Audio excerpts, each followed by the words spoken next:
Hello, everybody. Welcome to another episode of Find Your Model Health, the official podcast for those looking to optimize their long-term health and weight goals and understand how their body really works. I am your host. I'm Shmaine Linney. I'm an integrative health practitioner, certified nutritional therapist, iridologist, and biohacker. And I'm very happy to have you back with me for another piece of your day. And I think this is going to be a fun episode. We're going to look at nootropics.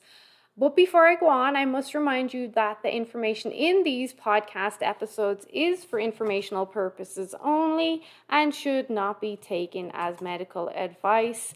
Please consult your health practitioner before making any lifestyle changes.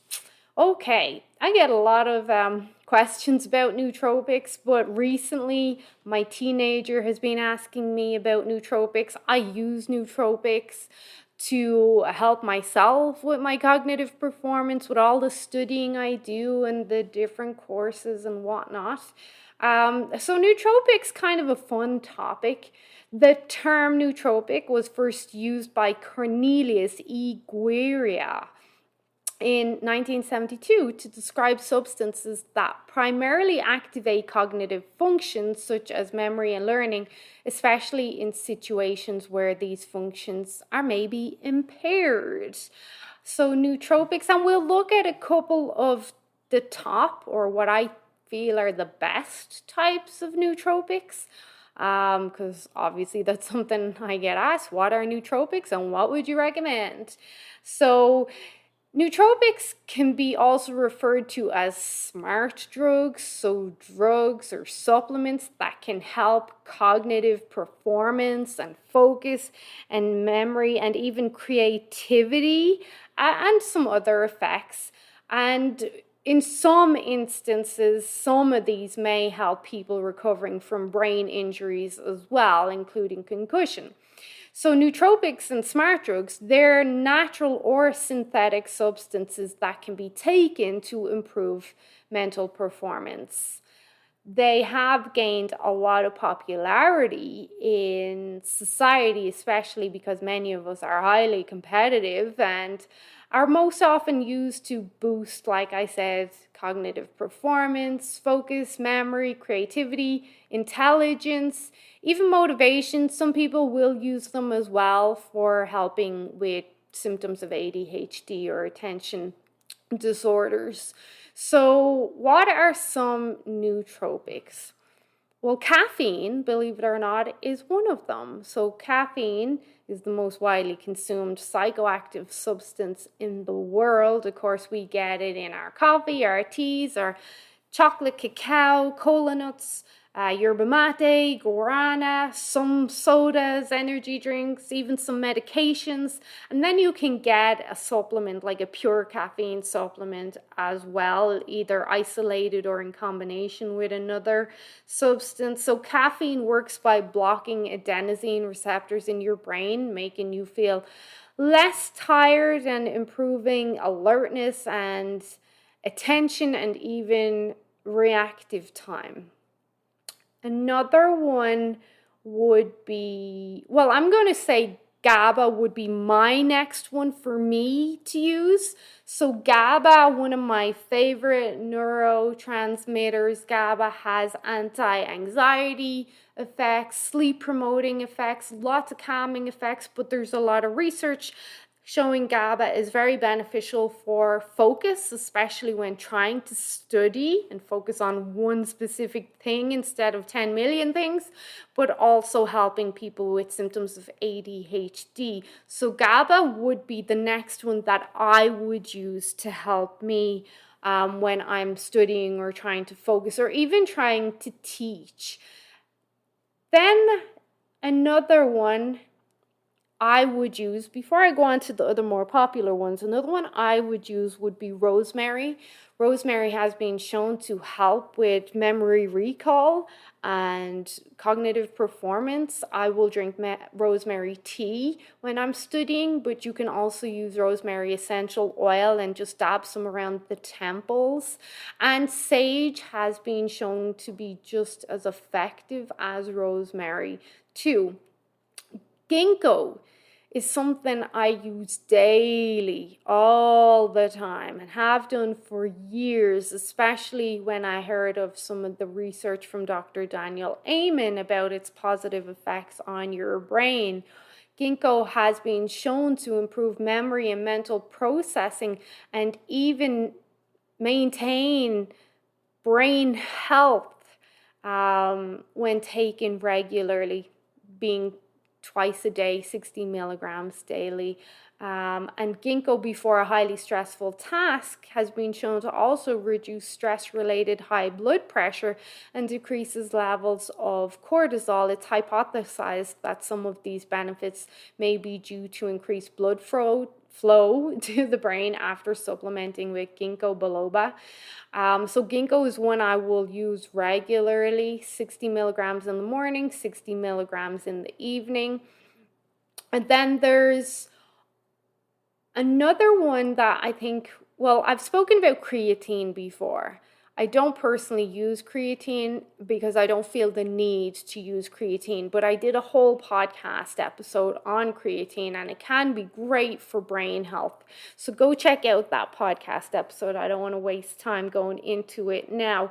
Rhodiola, many people will be familiar with rhodiola. It's an adaptogen. So rhodiola rosea is an adaptogenic herb that helps your body handle stress more effectively. Several studies have found that rhodiola supplements can improve mood and decrease feelings of burnout in both anxious and highly stressed individual. Taking small doses of rhodiola daily, and I generally will recommend that in the morning, has been shown to reduce mental fatigue and increase feelings of well-being in college students during stressful exam periods. Then ginseng is another one, especially Panax ginseng, Bacopa moneri, another herb that a lot of people will use for cognitive performance. I've actually seen it in a couple of supplements that my teenager brought to me, and I think 1 or 2 energy drinks. They're starting to add in Bacopa moneri, which is a herb used in Ayurveda medicine to enhance brain function. But some of the other ones that would be considered more of the biohacking nootropics, and you can get these in coffee. One that I use is Chimera coffee, and they include DMAE in their coffee. So DMAE is one of the most common nootropics, especially in the biohacking world. And there is research, and you'll find this on PubMed, that shows when you combine DMAE with other nootropics, you can enhance the effects that these nootropics have on cognitive performance and brain health. So it has been shown to be quite an effective smart drug or nootropic when really trying to improve cognitive performance and even learning capabilities and even mood. So DMAE, you can get it separately as a supplement or in a compound. I like to take it in Chimera coffee whenever I drink that, and I definitely feel a change in my cognitive performance. Some of my best podcast episodes and videos were done after drinking Chimera coffee. So, and I really like their coffee. They also include in their coffee alpha GPC. Some of you may have heard of alpha GPC. A couple of years ago, I remember there was a lot of talk. Joe Rogan was using one of Onnit's supplements that contained alpha GPC. I can't remember the name of the supplement. It was brain something or other. But alpha GPC is a chemical made in the body from choline. But a lot of people have issues with choline, so they may take alpha GPC in their diet to improve their cognitive performance or cognitive enhancement, and it's being shown to also increase power output in athletes. So not just the physical performance, the mental performance as well.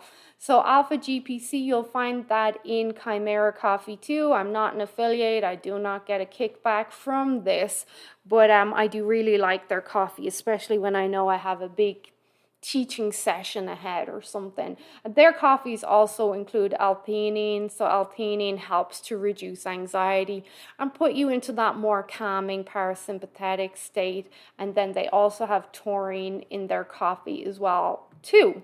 So I know I'm going to get some questions around the likes of Adderall and even nicotine and modafinil. So let's start with modafinil. So modafinil, commonly sold under the brand name Provigil. Modafinil is a prescription drug that is often used to treat narcolepsy, a condition that causes uncontrollable drowsiness and sleepiness. And it's been shown to have very stimulating effects similar to those of amphetamines or even cocaine. But according to studies, has a lower risk of dependency. A lot of students and even some biohackers will talk about using modafinil. It wouldn't be something that I'm going to start using or even encourage my clients to use, but it has been shown to significantly reduce feelings of fatigue and improve memory in sleep-deprived adults, which is a lot of people nowadays. It also enhances executive functioning and the ability to properly manage your time and resources to accomplish your goals. So it is quite appealing to people that are dealing with ADHD or even some sort of adrenaline dominance. So modafinil does have these strong nootropic effects. But in most countries, it's only available with a prescription. And then there are others kind of similar to modafinil, like Adderall and Ritalin, who generally are used to manage symptoms of ADHD and narcolepsy. I'm not recommending anyone tries these, but generally Adderall and Ritalin are prescription only as well, and they do contain highly stimulating amphetamines. And the amphetamines found in Adderall can make people feel more awake and attentive and optimistic. A review of 48 studies found that Adderall significantly improved people's ability to control their behavior and enhance short-term memory, but not something I'm going to recommend, just educate you on, because Adderall is widely abused, especially on college campuses, and I feel too many doctors are prescribing it before looking at alternatives. Some surveys indicate that up to 43% of students use stimulating drugs like this without prescription to help them with their cognitive performance, hence why they are classed as nootropics. But I personally believe you would be better off trying something like GABA first and then rhodiola. A lot of people see a lot of benefits from both of those.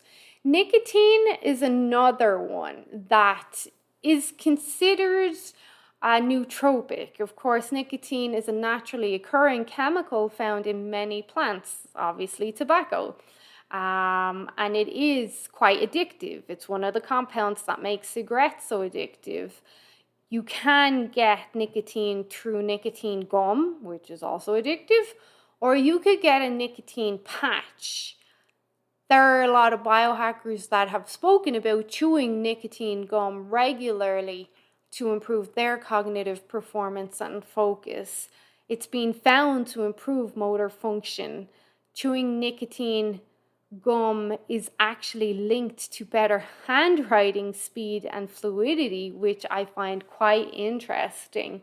And studies show that nicotine, with its nootropic effects, improves alertness and attention, especially in people with poor attention spans. I think a lot of people are not really going to want to try the nicotine aspect. I mean, there will be a few, but most of my women clients, most of my followers, nicotine's probably not something you're going to want to try due to the risk of addiction. I do not recommend nicotine. However, nicotine use is justified if you are trying to quit smoking. So in that instance, yes. But I do not recommend you use nicotine for cognitive performance, and do not use it or take up smoking for weight loss. That would just be silly. There's another supplement called Nootropics, which is a synthetic smart drug that you can purchase it as a supplement. Unlike some of the other natural nootropics, the effects of Nootropics can be felt within minutes. So that's NOOPEPT. Rather than hours later, it usually starts affecting the brain within a few minutes. Well, so does GABA. Just to throw that in, GABA starts to kick in pretty fast. Animal studies have shown that Nootropics speeds up how quickly the brain forms and retrieves memories by boosting levels of BDNF, which is brain-derived nootropic factor, which you can also enhance through exercise, specifically weightlifting, which is BDNF promotes the growth of brain cells. Therefore, exercise promotes the growth of brain cells. Human research has found that this smart drug, this nootropic, helps people recover more quickly from brain injuries. But we do need more studies because this is quite new as a nootropic, and most people will have not have heard of Nootropics. So we've covered quite a lot here. My top ones, like I already mentioned, I'm going to use caffeine. Usually caffeine starts my day. I'll use Chimera coffee if I have a big teaching task at hand. When I'm studying, I really like Four Sigmatic lion's mane, so the orange one. So lion's mane has been shown to be a nootropic in itself, lion's mane being a medicinal mushroom, in case you hadn't heard of it. But Four Sigmatic make a lion's mane coffee, and it has nootropic and neurotropic properties, but it can help with learning and focus and help with nerve cells. So I really like that for helping. There's also research that shows that lion's mane has an effect on nerve growth factors that may enable it to help protect against disorders like Alzheimer's and future cognitive future cognitive impairments. So I really like lion's mane for that. So those would be my two preferred caffeine sources. Coffee, I do eat a lot of dark chocolate. I do consume green tea and yerba mate, so you'll also get caffeine there. Then I'm going to be using GABA. I use ginkgo daily. I'll also use rosemary tea too, but you have other options here, and you can get a lot of these in isolation, in supplements like caffeine, like DMA, like L-theanine, like alpha GPC. Go back and check out the episode I did on creatine. That has got a lot of research. You can look at Bacopa monnieri. You can look at rhodiola, especially if you feel there's some sort of adrenal dysfunction. I like rhodiola for that as well. There's ginseng. You have a lot of options. You don't really need to go to the extremes with the likes of Ritalin and modafinil. So I hope you found this helpful and interesting. If you are going to try any nootropics, please be very smart with your choices. Consult a health practitioner. Start with low doses, see how you feel. Make sure you're buying from a company with a good reputation, good integrity, third-party tested, clean, organic products are preferable. If you've got questions, of course, you can send them to me. Your best places to catch me are on my website, shemainesmodelhealth.com, or Facebook. I'm pretty active there, and Instagram, so Shemaine's Model Health on both of those. If you found this helpful, please give it a like. Feel free to share with anyone you think who might be interested in this information. Please subscribe if you haven't done already, and please take care of yourself. I will chat to you all real soon. Bye bye.